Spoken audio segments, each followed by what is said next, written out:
this is somebody who's trying to make politics as boring as humanly possible. Yeah, it's true. Yeah, can you imagine, like, if you have him versus Farage? Farage is saying, we're going to do this, we're going to renew Britain, we're going to close the borders, we're going to make your town look like it did 50 years ago, and then he's saying, well, it could be disruptive for the economic management short term. I mean, how the hell did this... How's he a politician, let alone leader of the Labour Party?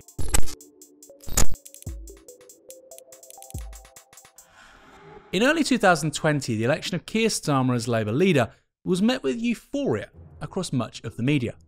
For The Guardian's Polly Toynbee, he was a trusted, tried and tested, big-brained grown-up. For ITV's Robert Peston, Starmer's triumph showed Labour was serious about wanting power once again.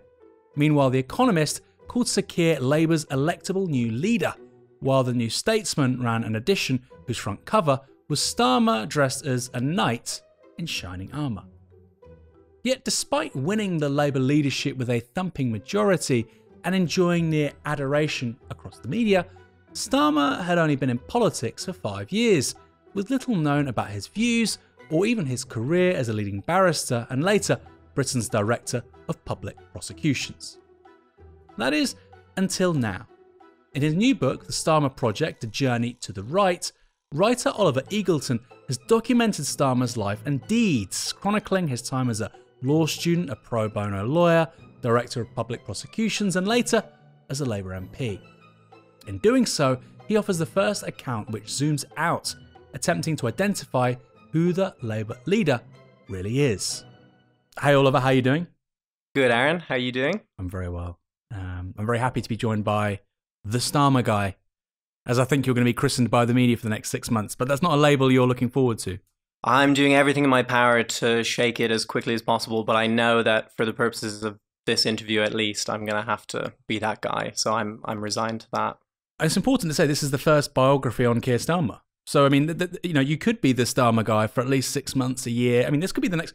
He could be the next Prime Minister, and right now this is the most authoritative biography out there. But you don't seem happy about that, Oliver.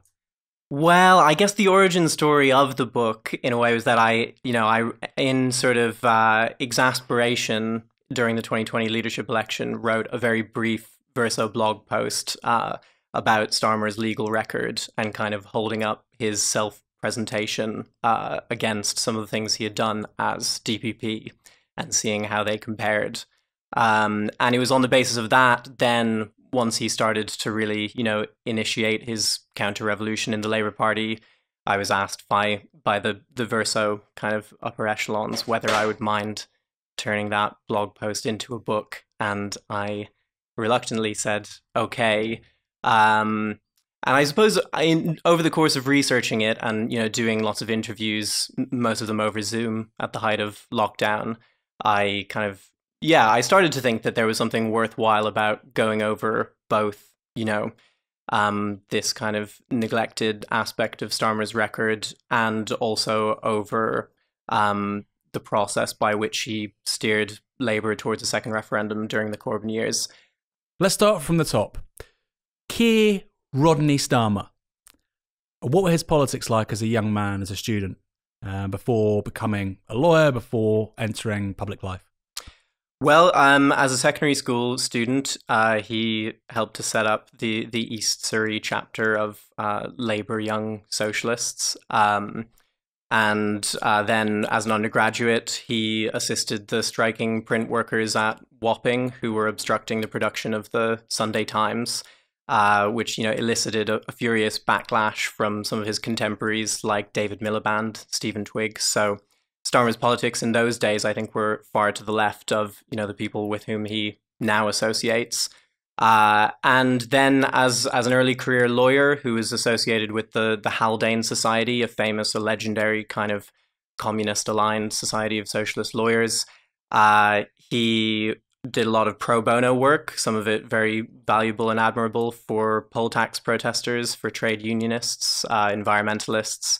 And he took on a number of, high profile and worthy cases, including famously the McLibel trial, which was at that time the longest case in English legal history. Quickly, what was that? Because you always say McLibel. What was the case? Yeah, so two environmentalists, David Morris and Helen Steele, were distributing a fact sheet about the kind of environmentally destructive practices that McDonald's was engaged in and their animal cruelty and so on.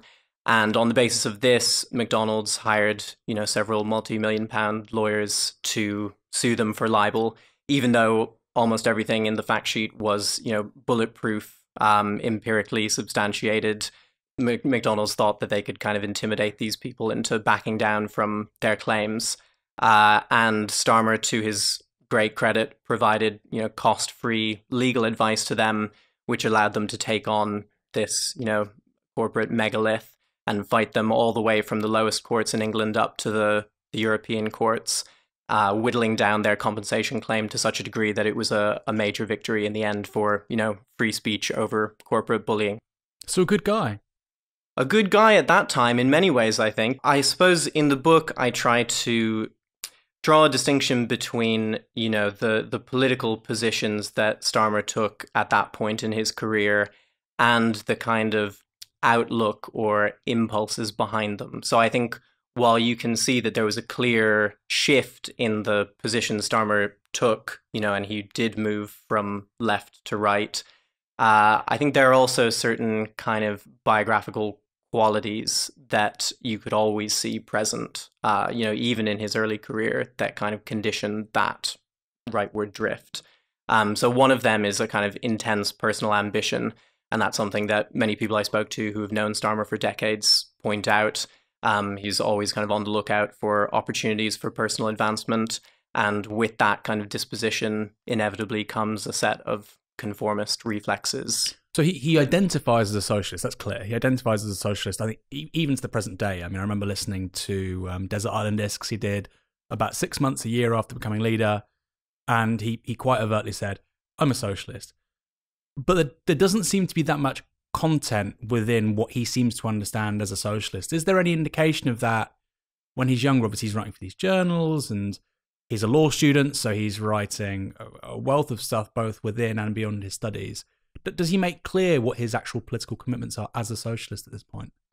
Well, I think he does in a way. I mean, yeah, I think there's a great line in the Gabriel Pogrund and Patrick Maguire book on the Corbyn period where they say that, Starmer's politics have always been motivated more by kind of inchoate moral compulsion than they have been by a clear or consistent politics. And I think that's, that you can see that and trace that right back to his days as a lawyer on the London left, when he fought a number of campaigns against the Home Office, for example, against the Home Office's decision to deny asylum seekers benefits, and there was a kind of moral impulse like driving through a lot of these cases that he decided to take on, many of them free of charge, but at the same time that coexisted with both this kind of modernizing ethos, which became which was kind of tied to and conditioned by like the broader climate of the New Labour government, where everything was about efficiency, modernization, and also with this sort of quest for personal advancement, which brought with it, I think, an ability to kind of adapt to whatever the most convenient views were within whatever organization or institution he inhabited. So you see that, I guess, most clearly when he joins the Police Service of Northern Ireland in the early 2000s. And this is a body that, at the time Starmer comes on board as a human rights advisor, is actually facing a widespread boycott from Sinn Féin and from the nationalist community, because there are, significant fears that it's still a kind of remnant of the previous, like, deeply sectarian police force, and it's resisting a whole number of reforms that need to be made to ensure that it's, it serves each religious community equally and impartially. So Starmer decides to join them at the time when there's this boycott going on, which in itself is a kind of, political statement. And then when working for them, he is quite studiedly uncritical of many of their policing methods, and provides them with a legal cover to to carry guns, to use plastic bullets, to deploy water cannons against protesters in some instances. And so you see him kind of shape-shifting at this early stage in his career. And I think, acclimatizing himself to the institutional culture of the PSNI. Did any people at this point sort of push back on him doing that? Because you're saying you spoke to people who've known him for 10, 20 years. Was it obvious to anyone that he was a bit of a sort of ideological shapeshifter? Or did they give him some leeway and he's saying, well, look, you have to be practical and I'm trying to change the institution? What was the response from the people around him to that? I think there was consternation from his comrades at that time. There certainly was when he agreed to defend a British soldier serving in Northern Ireland called Private Lee Clegg, who shot dead a Catholic teenager in West Belfast, and who was then the subject of a huge media pressure campaign led by the Murdoch press to try and win his release. Starmer was on the team that served as Clegg's defense, and kept his cards very close to his chest during that time, refused to tell anyone what he thought about the question of Irish unification or the IRA or whatever, but served on this team and eventually did help to get Clegg released and then returned to active service. And there was real sort of concern about that from other people on the London left who Starmer had previously been close to, and also in the nationalist community in Northern Ireland itself. At the launch of one of Starmer's reports into policing in Northern Ireland and its human rights compliance, nationalist protesters unfurled a banner saying, why hasn't there been a proper inquiry into, British-backed loyalist death squads? Why is the PSNI resisting the attempts to reckon with its legacy? So there was, pushback. And Starmer has subsequently said to journalists that this period of time serving with the PSNI was very important for his political development because he said it taught him how to, be an insider, how to, make change happen within an institution and kind of use its sort of procedures and mechanisms and internal levers to push for change rather than carping from the sidelines like a sort of useless militant. So, Starmer himself cites that as an example of, how he learned that, his previous affiliations with groups like socialist alternatives were not going to bring about, the change that he wanted to bring about. So by 2008, he's the Director of Public Prosecutions. And for those listening and watching this interview, that is effectively the most senior lawyer in the country. He has thousands of people work beneath him. In terms of who's being prosecuted for what crimes, it's the CPS, and he's the top dog there. How would you describe Keir Starmer's record as somebody at the Crown Prosecution Service, who obviously has this extraordinarily influential role? Well, I guess in one sense, Starmer brought that modernizing ethos that I spoke about earlier to the CPS and said in an interview early on in his tenure that he was determined to bring it into the 21st century as an institution. And that meant,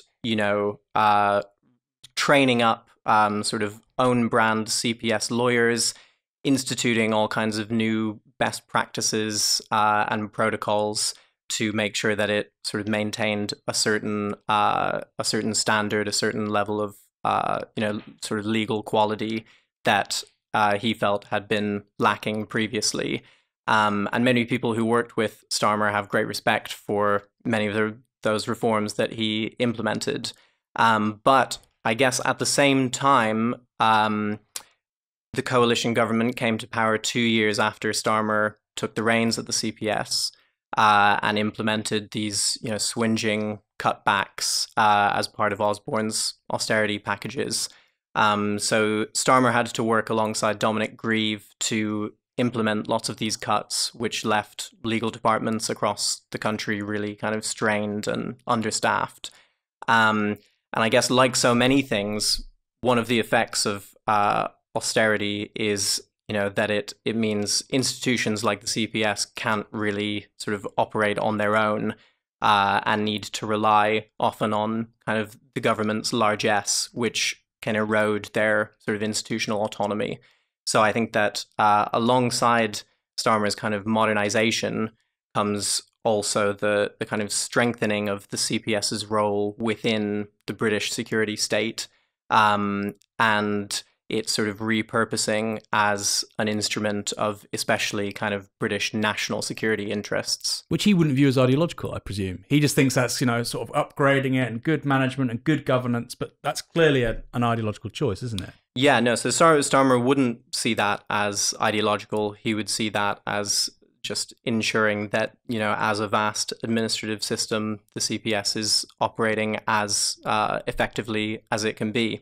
But what it meant in practice was that, Starmer himself collaborated quite closely both with senior politicians in the coalition cabinet and also with the intelligence services, the Specialist Operations Directorate, and the National Security Agency to, in many instances, deploy CPS lawyers overseas to places where they could kind of complement the work of the Foreign Office and advance British soft power. So this meant, advising foreign governments on how to kind of structure their judiciaries in a way that would allow them to crack down on crimes that were perceived as potentially threatening to the British state. So whether that's, drug smuggling or migration offences or terrorism, Starmer, in a sense, remade the CPS as a front, in the pursuit of British foreign policy objectives. And for many people, that might be sort of uncontroversial if you take this kind of non-ideological view of the British state as, a system like any other that needs to operate effectively in the public interest. But what it meant for many of Starmer's colleagues who were, somewhat concerned at this turn the CPS was taking under his leadership was the erosion of its autonomy. I had one source of the CPS say to me that, as prosecutors, our independence is incredibly important. And if we're taking these kind of top-down directives from senior politicians about the kind of work we should be doing, then that's not quite a model for, a judiciary that's going to be able to act in the public interest rather than in the interests of the government. It also just strikes me as a waste of money. The idea that you've got, well, particularly after the coalition, you have declining rates of crimes being solved, which at the moment are just lamentable. I think it's 7% of reported crimes are solved. At the same time, you're spending money on sending lawyers to countries in the global south, which need resources. I mean, this seems like a questionable allocation of resources in order to sort of project soft power. And now I know liberals love this stuff, but I think if you went to most people on the street and you said, well, we're spending money doing this rather than solving crime at home, I think they'd find it quite strange.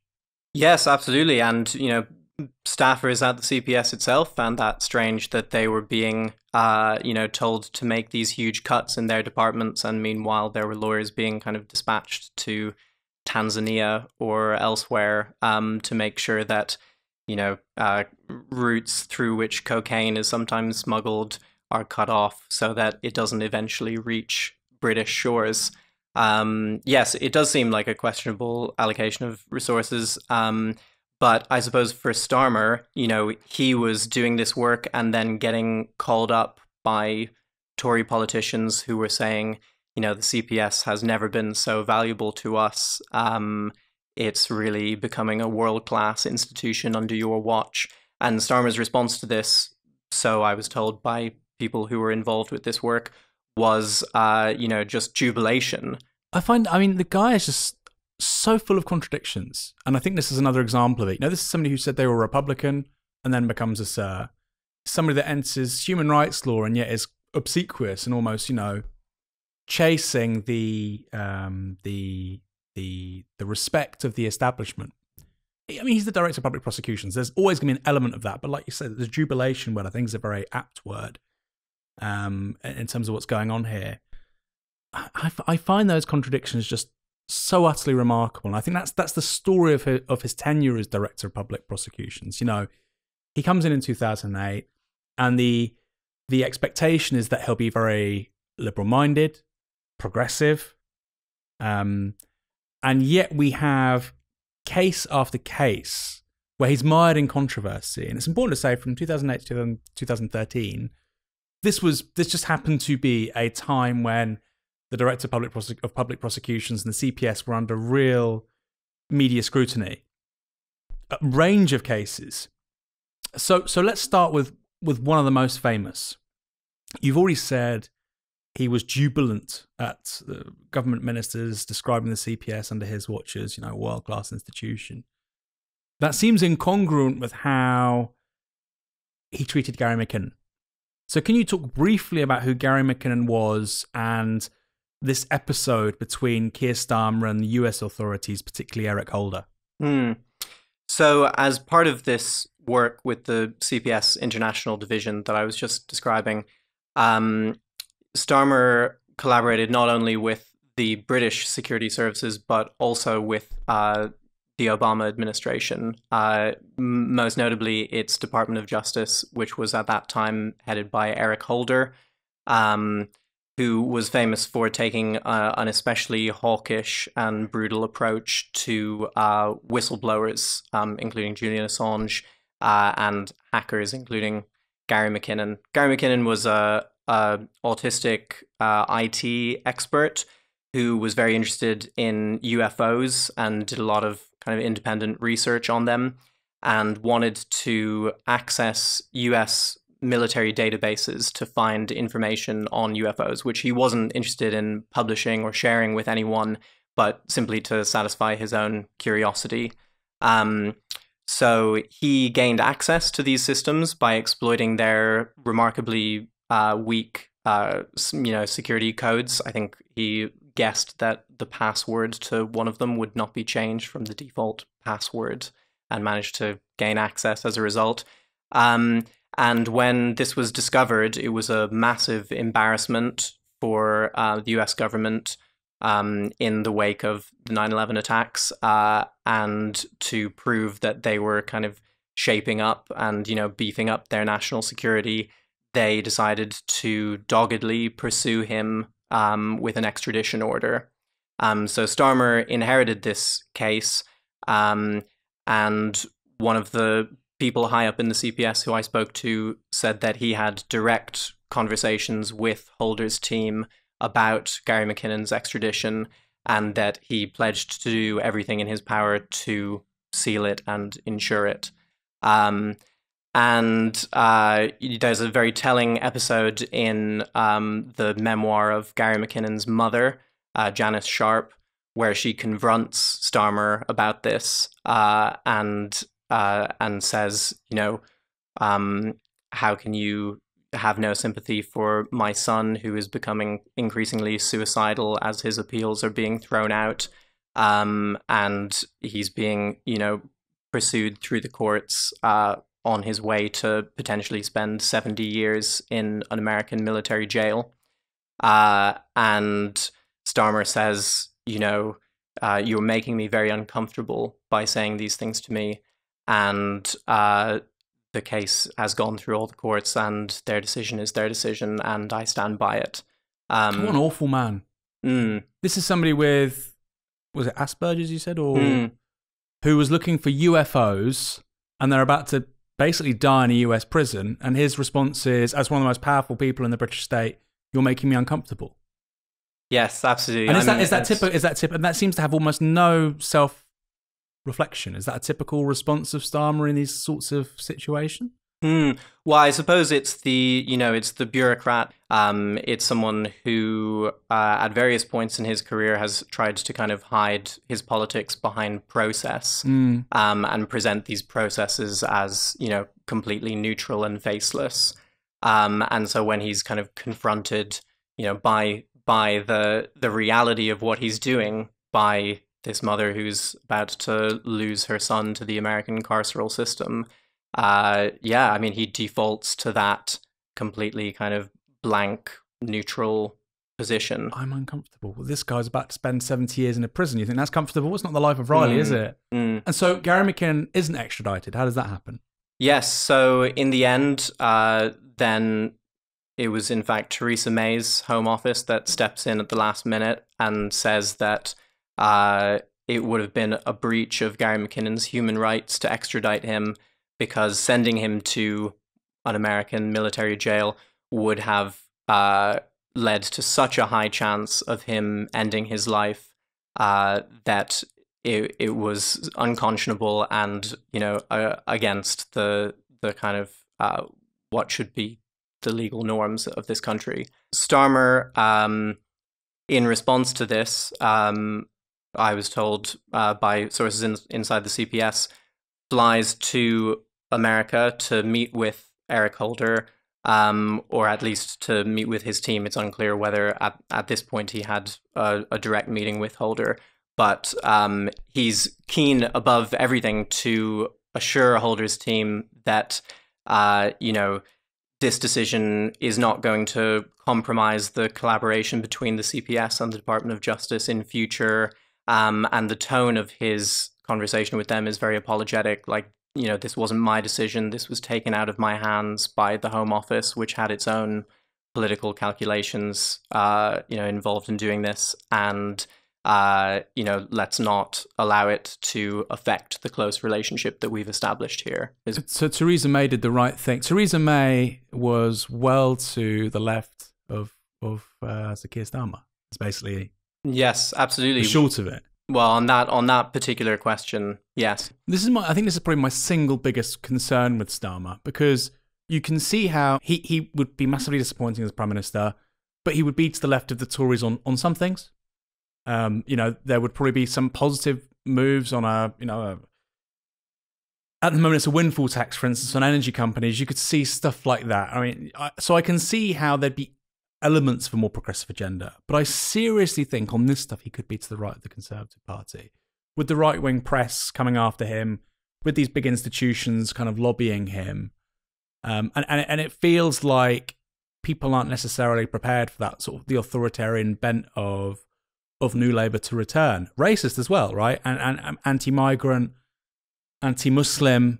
We saw with the Phil Willis campaign in 2010, or the Hodge Hill by-election with Liam Byrne. It feels like a lot of that stuff's coming back to the fore with him and the people around him. So to repeat what I said earlier, this is an incredible period for the CPS. It's story after story after story. There's other cases like Jean-Charles de Menezes, which we'll talk about more in a moment, or Ian Tomlinson, who was killed at the hands of PC Simon Harwood. Is this a lack of professionalism? Is this the CPS as sort of being not very good at its job? And as we see so frequently with these big bureaucracies in the UK, they don't really do what they claim to do, and they just kind of amble along, and they don't really want to kick up a stink. Or is this a conscious effort, do you think, under Keir Starmer, that it's going out of its way to not make any bad news for the government of the day? I think the default position of the CPS is not to make bad news for the government of the day. And I think rather than, Starmer being any kind of, particularly hard right leader of the organization who's determined to protect the powerful, I think it was more that he adapted to the climate of the institution itself.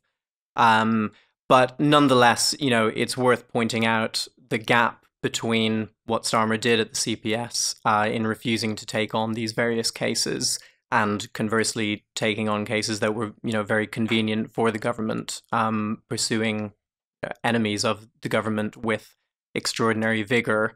I think it's important to highlight the gap between that and how Starmer wanted to portray himself to the Labour membership in 2020, and how he still draws on, this supposedly illustrious record of his as a good cause lawyer, a defender of the underdog against the interests of the powerful. So where's Keir Starmer fit in with the story of Jean-Charles de Menezes?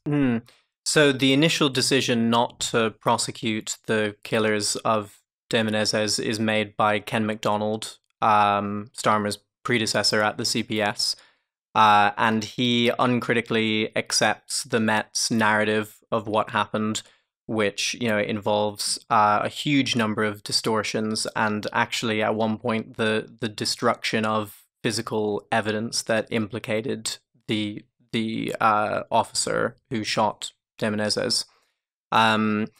MacDonald makes this decision, but it subsequently goes to an inquest, which uncovers the evidence that's destroyed and shows through previously unseen video footage that what the officers said about de Menezes. I think they had claimed that he had jumped the ticket barrier, that he was, acting suspiciously, running away from them, being confrontational in other ways.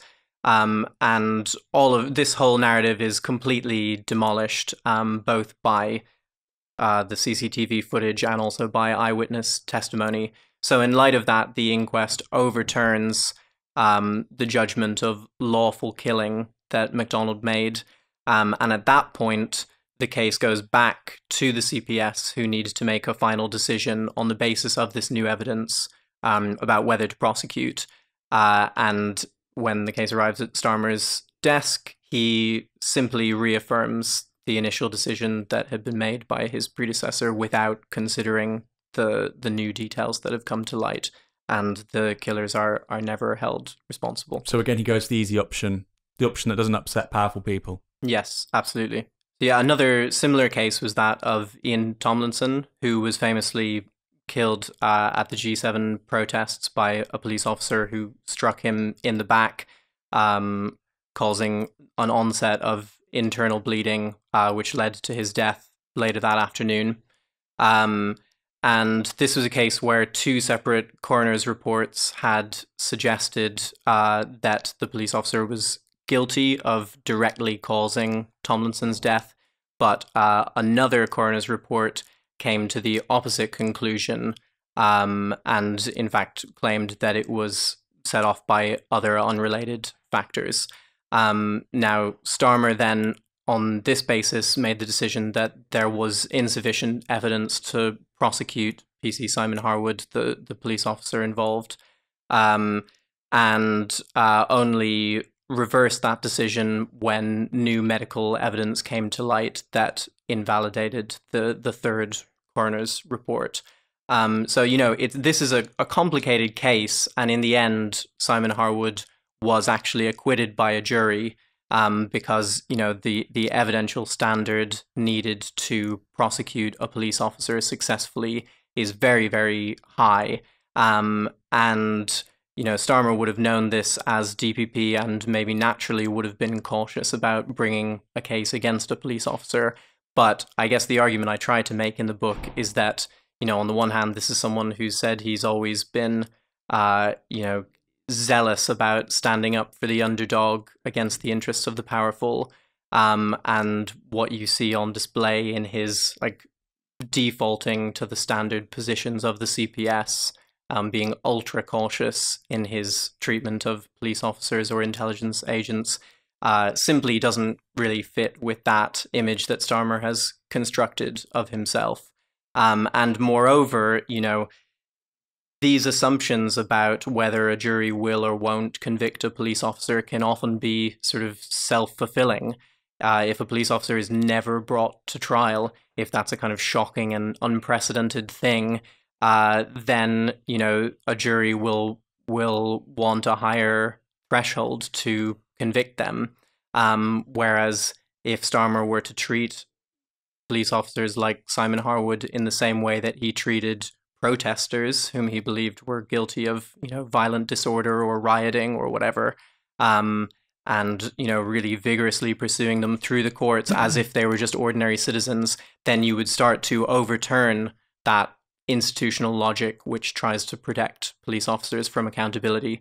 So I guess, my argument is that rather than trying to do that, which would have required a real struggle, Starmer was much happier sort of ingratiating himself with authority and trotting out the standard line that, of course, we can't prosecute police officers because it's just too difficult. See, this is what makes me so skeptical about Keir Starmer being a radical, or somebody who is, okay, not as left-wing as Jeremy Corbyn, but who will still be still quite radical in the broader context of British politics in the last 15 years. And I think, well, where's the evidence for that? This is somebody who's always pursued the path of least resistance in their career. They generally take the easier way out. They're generally quite obsequious to power. And so I wonder where's the record there? I don't really see it. He becomes a politician in 2015. This is immediately after, it's the night of, obviously, Ed Miliband doing quite poorly in the general election. Labour underwhelm. You get the first Tory majority since 1992. Immediately have people asking for him to become the leader, to throw his hat in the ring. What's Keir Starmer or people around him thinking? He's now become a politician in 2015, and almost straight away people are saying that you should be the leader of the opposition. Well, he resiles from that suggestion and says, he thinks someone with more experience is needed. But I suppose it was, in one way, a kind of articulation of that particular moment in British politics that all the possible contenders were kind of, leftovers from the New Labour era, who very quickly, as the leadership campaign got underway, really kind of discredited themselves by failing to sort of present a program that was half as compelling as the one Corbyn had. And I guess just as in the wake of the 2019 result, there was this sense that you needed a kind of middle-of-the-road manager to restore order in the party. Similarly, in 2015, when Labour had really undershot expectations, I think Starmer was seen as this figure who was kind of uncontaminated by the New Labour years, and had proven his credentials as a kind of operator and administrator working within a large complex system like the CPS, and could apply a similar skill set to the Labour Party. But this is what I find so strange, is they basically wanted a civil servant to lead a political party. I mean, it's just such a strange, the skill set's very different for a politician, right? Absolutely. And I think you've seen that during Starmer's leadership, that, he's very good at cracking down on the Labour left because he can maneuver to get his rule changes passed at conference or on the NEC. And just as he was able to reform the CPS internally, he's been able to pursue a similar project within the Labour Party to marginalise the left. But that's not quite the same as having a sort of platform that's going to resonate with ordinary people. It's not the same as being a national politician who can lead a party into combat with the government or into a general election. So I think this idea, which was prevalent, not only on the right of the party, but to a certain extent on the left as well, that you needed someone who is a kind of consummate professional to lead the way in the aftermath of a complete kind of electoral catastrophe. I think the limits of that have now been highlighted. Going back to 2016, he participates in the chicken coup, as it's been called, calling on Jeremy Corbyn to resign. He does it in a quite sort of typically Starmer-esque, half-hearted way, where he sort of stabs you in the back, but sort of says, I didn't stab you in the back. But then immediately after that, and look, and in a sense that's understandable, most of his colleagues are doing the same thing. You could say he sees which way the wind is blowing. What's relatively unique about Keir Starmer is that very shortly afterwards, he's made Shadow Brexit Secretary. And this is when, that is the number one political issue in the country. What explains this incredible reverse of fortunes where Keir Starmer should have been out in the sort of political wilderness? He's called on Jeremy Corbyn to resign, and yet within months, he's the Shadow Brexit Secretary. Well, from the earliest days, of Starmer's parliamentary career, he wasn't as openly antagonistic towards the leadership as many of his colleagues. He treads a kind of soft line of being skeptical of the Corbyn leadership, but also saying, it's tapped into a rich seam of disaffection with British politics, and we need to give this guy a chance, even if we don't necessarily agree with all his policies. So it's that kind of lukewarm approach that wins him more favor with the leadership than many of the kind of out-and-out hostile Blairite MPs. And there's a similar kind of tepid character to Starmer's resignation letter during the chicken coup, where he says, it's not necessarily that I've lost faith in you as a leader, Jeremy. It's that, all my colleagues have. And so, collectively, you don't have the adequate support to stay in your position. So there's this tendency to kind of hide behind other people's opposition rather than outwardly expressing his own opposition. And I think that combined with then the party's approach to Brexit in 2016, where they wanted to kind of avoid taking a clear stance on the issue and have a more sort of bureaucratic procedural approach where they would sort of mimic Theresa May's movement and actions on the Brexit policy insofar as they could. I think the combination of those two things meant that, having someone as bland as Starmer in that role of shadow Brexit secretary was kind of convenient for them. And also, since he had significant support in the PLP, it helped to kind of legitimize the leadership in light of the chicken coup. I mean, I get that to an extent. I mean, it obviously didn't legitimize the leadership, but I get that to an extent, or I get the logic to an extent. It's principally to placate the Parliamentary Labour Party and to sort of rebuild working relations with a certain set of people. At the same time, Keir Starmer had supported Owen Smith during the 2016 leadership campaign. And Owen Smith had said that I think he wanted to overturn Brexit, I think. I mean, it was such a wacky leadership campaign. It was, nobody really knew, but he said some strange things. And so you've got somebody who's backing that leadership campaign, and then you make them the shadow Secretary of State for Brexit. I mean, it strikes me as quite a stupid thing to do. This political hot potato, you have to be on top of it more than anything else. And you give it to somebody who A, isn't even that politically sympathetic, but B, has only until recently broadly agreed with a position which would, if enacted by the party, kill you. So who in Corbyn's inner circle thinks it's a good idea for this guy to be shadow Brexit secretary?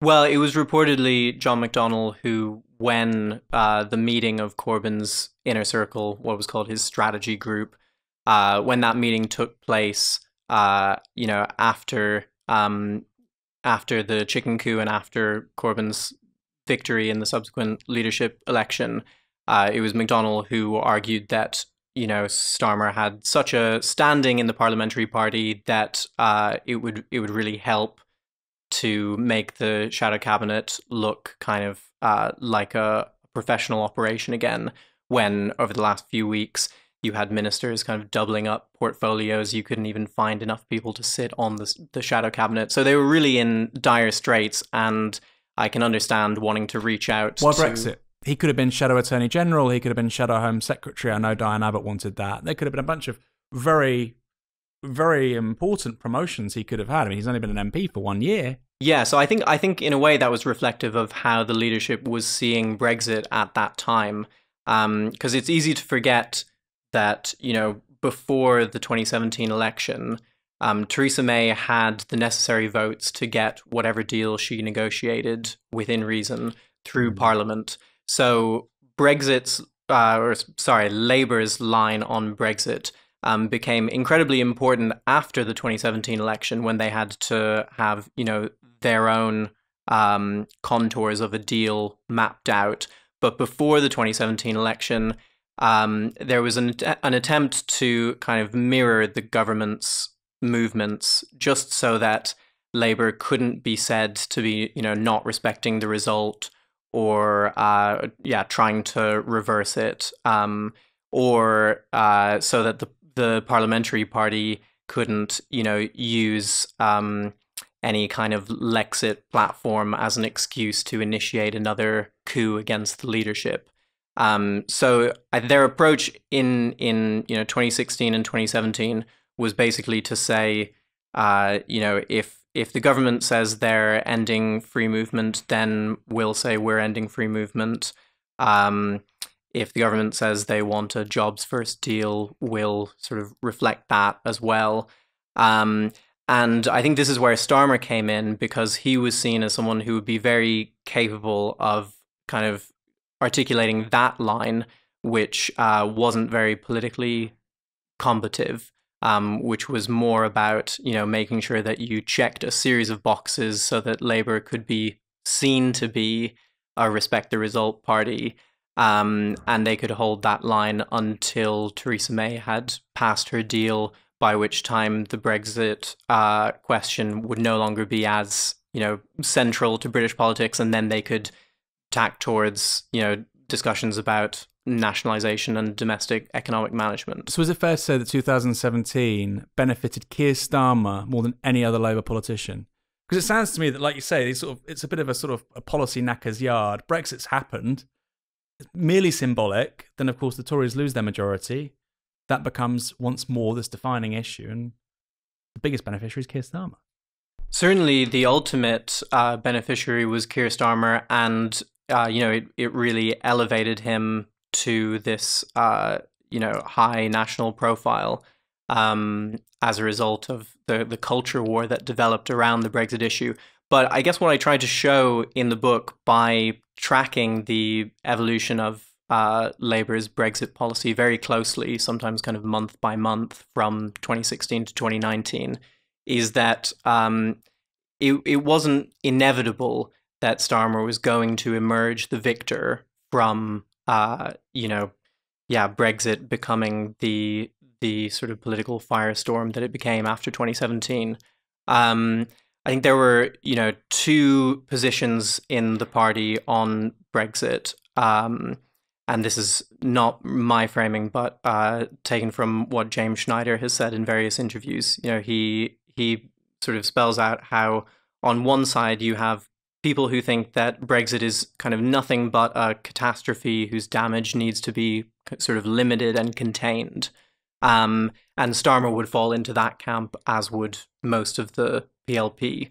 And then on the other side, you had people in the leadership who saw it as, a potential opportunity, both electorally to kind of reconnect with the constituency that had drifted towards UKIP and then towards the Tories, by sort of, backing a progressive Leave deal that would involve things like a dynamic industrial strategy and state aid to support industry in these sort of neglected areas in the North and the Midlands.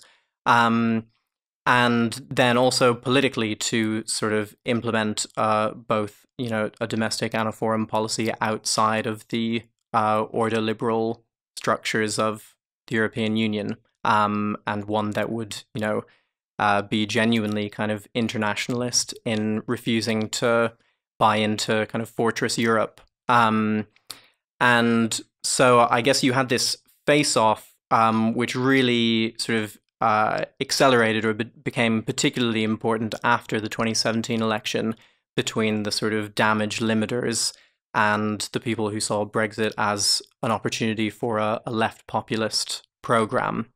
Starmer's views on the economy, I mean, what are they at this point? Because you have this amazing story that comes out in the Sunday Times, about a year ago, where he's apparently having these secret meetings with Charlie Faulkner. This is after he becomes the leader, with Charlie Faulkner and Ed Miliband about, what's the difference between the Tories and Labour on the economy. It's sort of economics for dummies, or economics 101, which would be bad if it was a parliamentary candidate, let alone a leader of the Labour Party.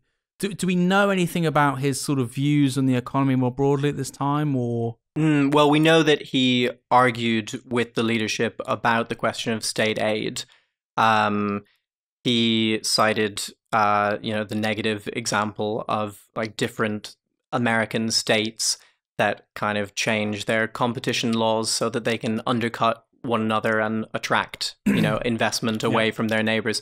So, So he was opposed to state aid. He was vigorously opposed to state aid and to any Brexit policy that would sort of foreground it as one of the potential benefits of leaving the EU.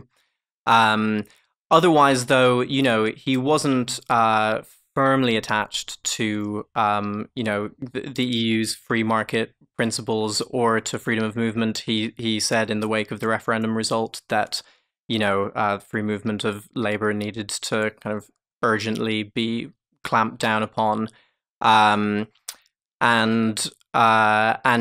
he claimed that his principal opposition to Brexit was more about kind of the management of the state, which relates to the kind of political orientation we were talking about earlier. He said he was concerned about its kind of practical operational impacts on the institutions of the British state, rather than its economic implications. This is somebody who's trying to make politics as boring as humanly possible.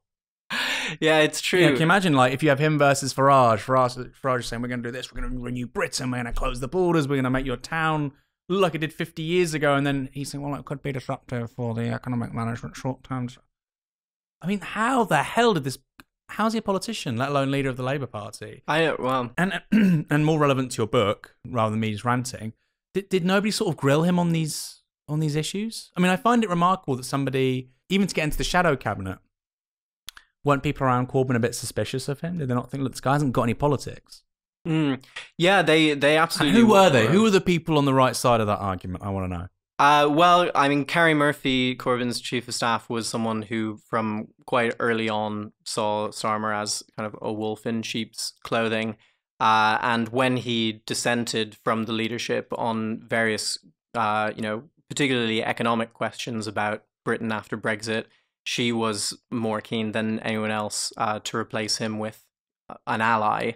But I suppose he stayed in post in the run-up to the 2017 election because he was seen as a kind of technocrat who would calm the nerves of the establishment over Brexit, convince them that Labour would manage it better than the Tories, make it less disruptive, while also, maintaining a bottom line on free movement, on all those other things that the government was planning to do to actualize Brexit. When they say technocrat, what does that mean? Because he's got these 6 tests for Brexit, which are arguably the stupidest set of tests you've seen in British political history. Ultimately, he makes Labour's policy on Brexit a laughing stock. I mean, he does. We had Len McCluskey on the previous episode of Downstream, and he says, the compact that comes out of the 2018-19 conferences are the stupidest things he's seen in British political history. I feel like that with Keir Starmer as a technocrat, you got the worst of both, and that he wasn't a technocrat. This man was a political neophyte. He didn't know anything about politics. He's a lawyer by training. He's not a civil servant. He's not somebody that's worked at the Treasury. Like, say, Rachel Reeves worked at the Bank of England. So for the Corbyn Project, he was the worst of all worlds because he was neither a technocrat nor a talented politician. He was somebody presenting as a technocrat, but who wasn't. This was politicking and political expediency presenting itself as, urbane, moderate, sensible politics, which is what people hate. So I feel like there was nothing actually there. And you're saying the word technocrat, and it's a word we hear so much.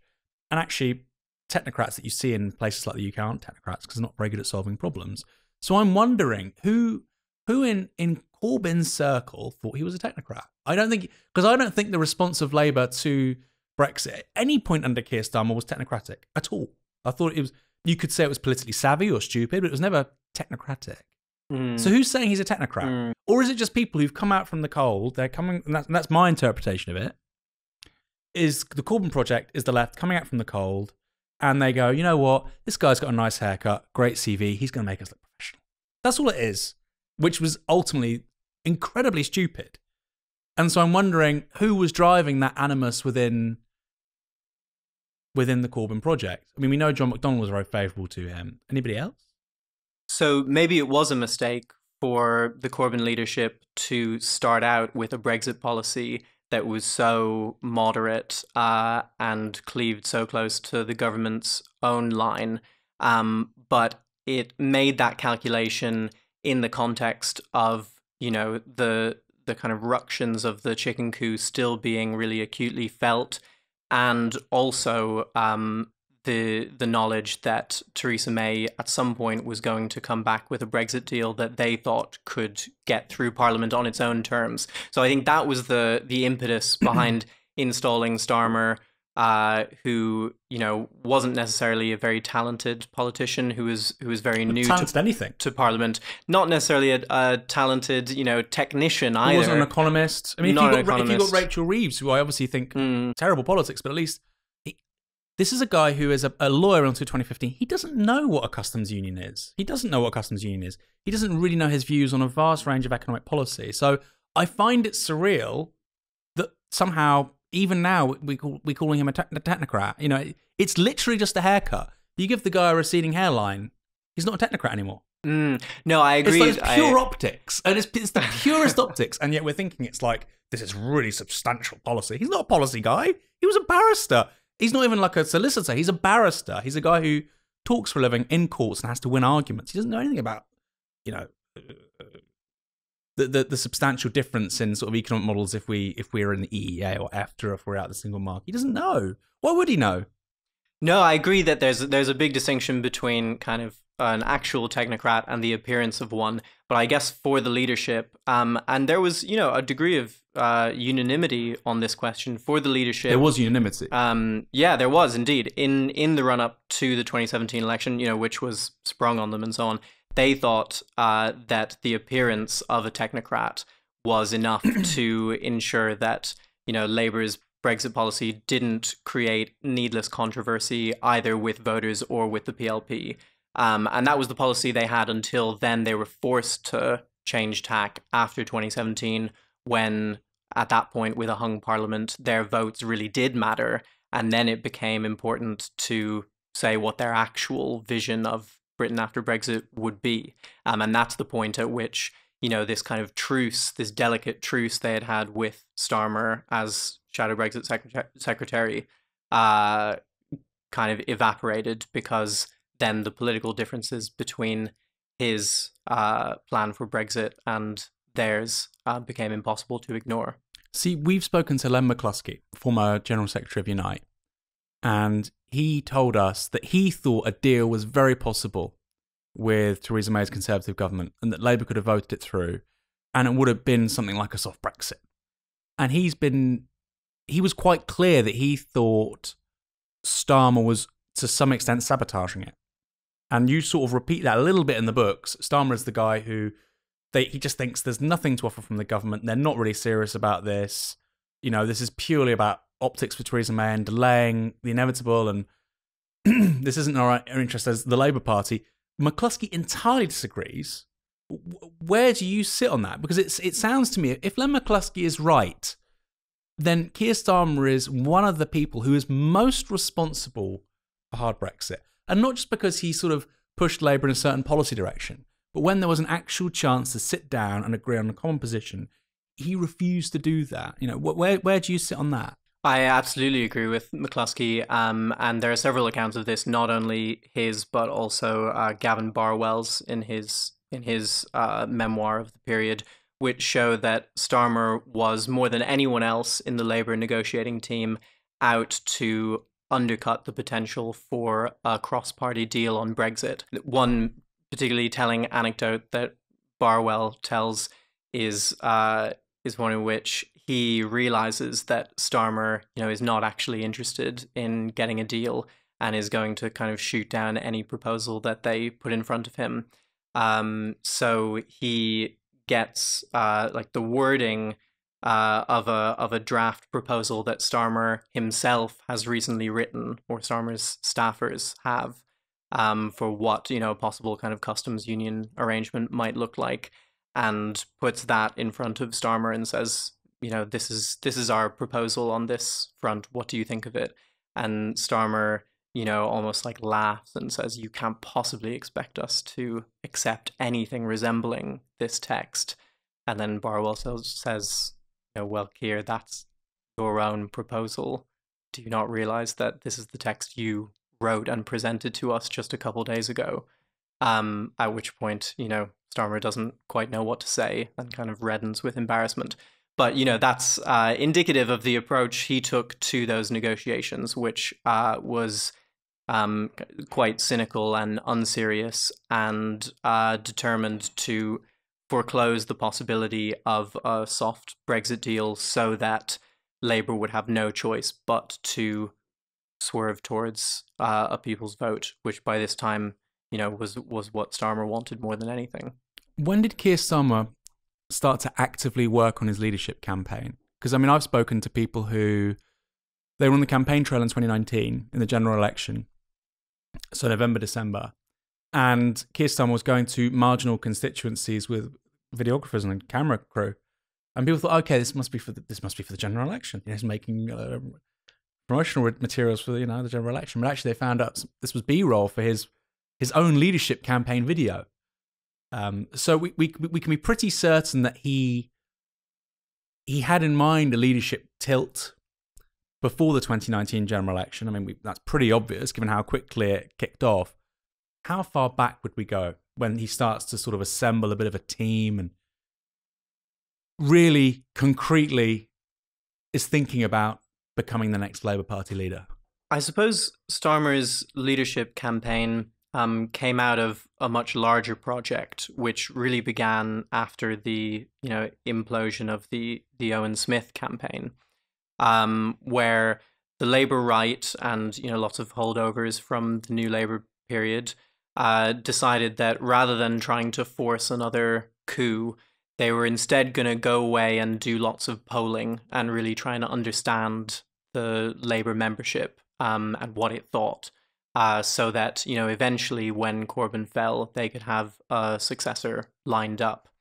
So Morgan McSweeney was one of the main sort of figures of this effort, who developed this theory that the Labour membership is to a large extent not committed to either leftist or rightist principles. They are kind of somewhere in the middle, and they have a set of values that if you sort of speak to and activate, they can be persuaded to vote for a candidate from either side of the party. So McSweeney determined that about 40% of Labour members had this broad kind of disposition, and then you had 30% on either side who were kind of committed socialists or committed Blairites. And it was on this presumption that then Morgan McSweeney, so it's been recounted to me, really identified Starmer as someone who could, follow through this project. So he was headhunted. He was headhunted. I think he allowed himself to be headhunted, and he saw his connection with the People's Vote campaign as a means of doing that. There's also a strong suggestion from people close to Starmer that by forging these ties with Mandelson and Campbell and Roland Rudd and becoming their kind of standard bearer within the shadow cabinet, he would get a kind of apparatus around him that could then be relied upon when he ultimately tried to, capture the leadership. So how substantial is that claim? So the claim there is that which is something we hear constantly, right? Which the People's Vote campaign had ulterior motives for a bunch of people. That's quite a serious claim that he thought, well, even if this doesn't work out, we've got the bedrock of a leadership inner circle. How credible is that? Well, I think it's credible that he knew that he would massively increase his political profile by being proximate to the People's Vote campaign. He would form relationships with incredibly influential people, both in the party and in the national media. And also by being, the kind of Remainer-in-chief, he would win favor with the membership, who were also that way inclined. So I think there's, actually there can be a sort of false narrative that I think Starmer himself tried to broadcast during these years, that his loyalty was first and foremost to the leadership, but his sort of instincts were with the Remain camp. And so ultimately, as the kind of, Brexit gulf opened up and you had to pick a side, Starmer sided with the People's Voters. But I think actually, by tracing his movements through those torturous months of the Brexit saga, you see him quite early on, having dinner with Alistair Campbell, petitioning the leader's office to sit down with people in the People's Vote campaign and kind of trying to increase their access to figures like Corbyn and Carrie Murphy. So you see him kind of maneuvering from very early on, and I think he knew that that would serve him well, kind of either in the event that Corbyn won the next general election, which, was unlikely, but if he did win on a People's Vote platform, then, he would be in this invidious position of having to negotiate a Brexit deal, put it to a People's Vote, have almost the entirety of his own party campaign against it, and then he would lose, and Starmer would be at the forefront of that campaign against the Labour Brexit deal. Yeah. And with Corbyn so politically weakened by that referendum loss, he would have to do what David Cameron did, and then Starmer would be in the chief position to sweep to power after Corbyn resigned. So I think Starmer saw that, that was a plausible scenario if Labour performed well in an election, and then equally plausible, or, actually, in fact, much more plausible, if they didn't perform well, Starmer would have established all these connections with the Labour right, which would be empowered by Corbyn's defeat, and he would simultaneously have ingratiated himself with the membership, who were, broadly Corbynites, but who had moved closer to the People's Vote position over the course of 2018. Yeah, sort of heads you win, tails, heads I win, tails you lose kind of position, which I don't understand why the leadership walked into it. Knowing what we do, or knowing what you do, you've written this book about Keir Starmer, you understand a lot of his personality, his political preferences, etc. Do you think he would introduce proportional representation if he became Prime Minister? No, I don't think so. I think on questions like that, of sort of electoral reform, constitutional questions, I think Starmer is in a way too kind of loyal to the British state, and too keen to be seen as loyal as well. I think there's maybe a false perception that a lot of his kind of authoritarian policies now are just posturing, that if he were to get into government, he would drop because he wouldn't be concerned with winning an election anymore. But I think, in fact, the electioneering never ends. The compromises that you're seen to have to make to sort of win over supposed social conservatives will continue into a Starmer government, and being seen to kind of protect the time-honoured sort of practices and protocols of the British state against progressive influence is, I think, one of those. So, in the kind of in the sort of discourse of Starmer's leadership, I think any proposal like proportional representation would be too much of a threat, would conjure up, the kind of radicalism of the Corbyn period, and would therefore need to be shut down. That's going to be a really good clip as well, huh? That'll get the libs, that'll trigger the libs. So you've got these 10 pledges which were put forward by Starmer in his leadership campaign. A lot of it's really good. Do you think any of it will see the light of day if he becomes Prime Minister? I mean, he himself has said now that, winning an election is far more important than keeping his promises. And the book sort of goes through which of his pledges have been dropped. And at this point, it's really almost all of them. Particularly, maybe the most sort of heartrending one is the Green New Deal. The fact that now, rather than a state-led program of kind of nationalization, in the service of rapid decarbonisation.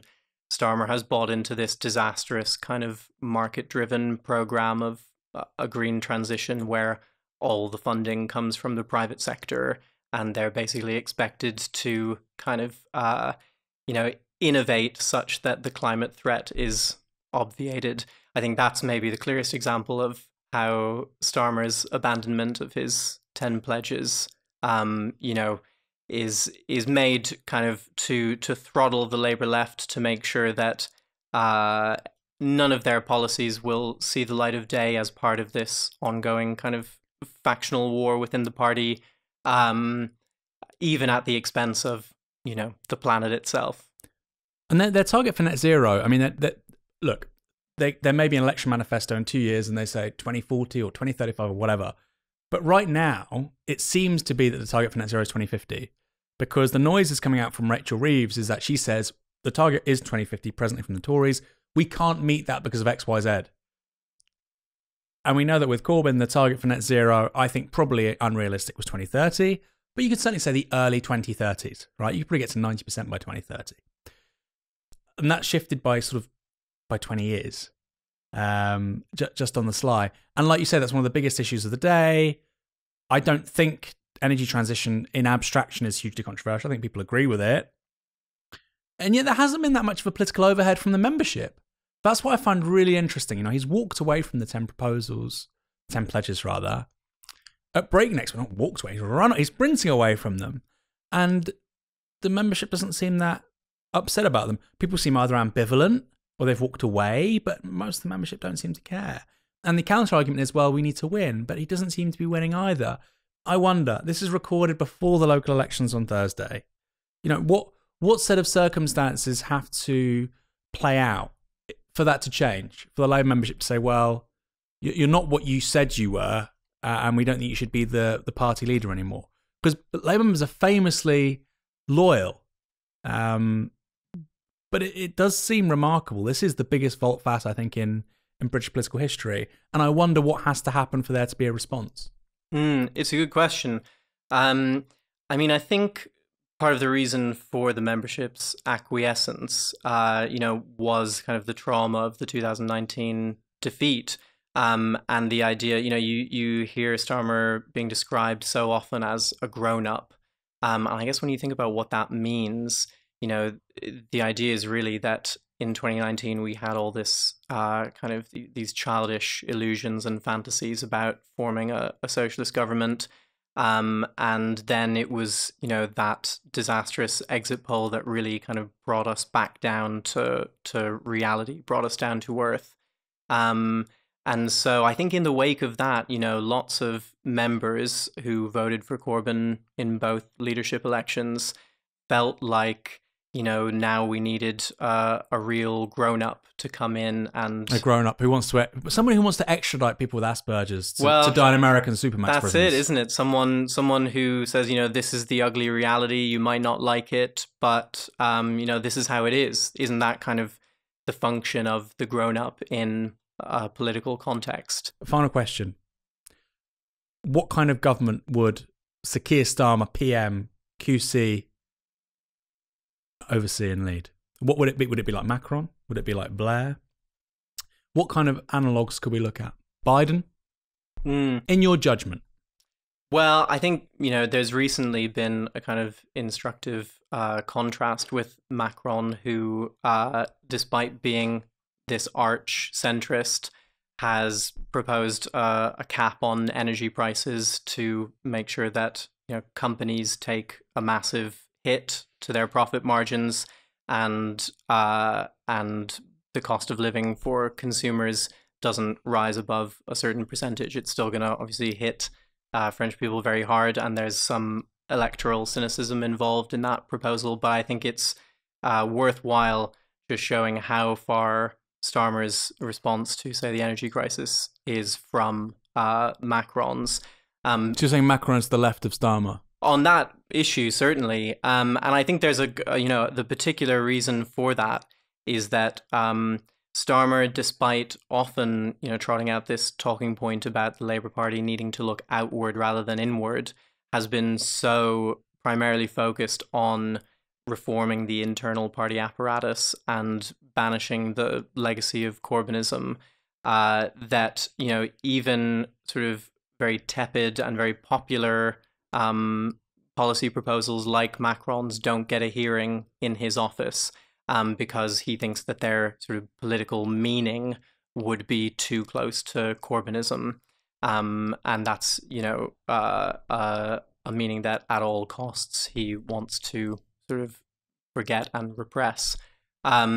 So I think, you know, the sort of dynamic of Starmerism is to a large extent this sort of very sort of insular project within the Labour Party, that's kind of quite sort of fixated on his predecessor.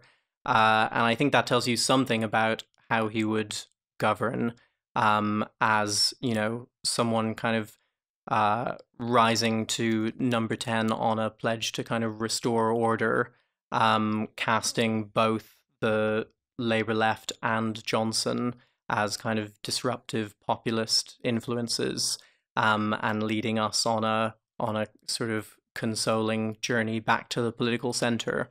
And so I guess, you know, that's a political mood that's particularly well suited to sort of, you know, the age of anxiety, where you know, the state is threatened by certain kind of malign influences, whether they're like, you know, what's called the political extremes, or by, you know, sort of alien influences, asylum seekers, migrants, or whatever. I think Starmer would, as Prime Minister, represent a kind of consolidation of the state against these perceived threats and enemies.